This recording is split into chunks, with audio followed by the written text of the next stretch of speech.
Ketua DPD Partai Golkar Maluku Tenggara, Agrapinus Rumatora alias Nuske, diserang orang tidak dikenal di Bandara Karel Satswitubun Langgur usai mendarat dari Ambon Minggu 19 April 2026. Peristiwa tragis tersebut terjadi sekitar pukul 11:25 menit di pintu keluar bandara Kecamatan Kei Kecil. Meski sempat dilarikan ke rumah sakit, nyawa tokoh politik lokal tersebut tidak tertolong. Kabid Humas Polda Maluku Kombes Pol Rosita Umasogi mengungkap dua terduga pelaku berhasil diamankan dalam waktu singkat. Keduanya yakni Henrikus Rahayan alias Hendra berumur 28 tahun dan Finansius Ulukianan alias Finis 36 tahun. Salah satu dari keduanya diketahui merupakan atlet Mixed Martial Arts atau MMA yakni bernama Hendra. Namanya semakin menjadi sorotan setelah terungkap bahwa ia masih memiliki hubungan keluarga dengan John Kay, yakni sebagai keponakan. Sementara itu, Finis dikenal sebagai warga biasa. Saat ini kedua pelaku tengah menjalani pemeriksaan intensif oleh penyidik Satreskrim Polres Maluku Tenggara guna mengungkap peran masing-masing serta motif di balik aksi penikaman tersebut.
mati bola itu.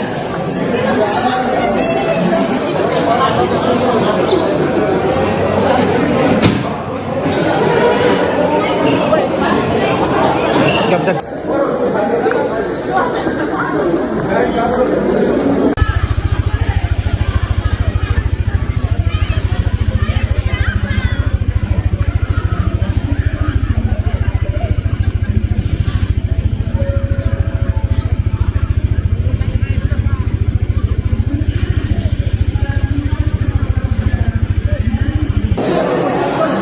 Mau rusak itu?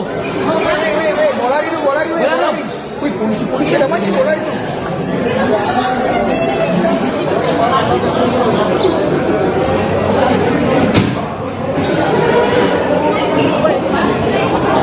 Nggak bisa. Download Tribun X sekarang, menghadirkan lokal menjadi Indonesia.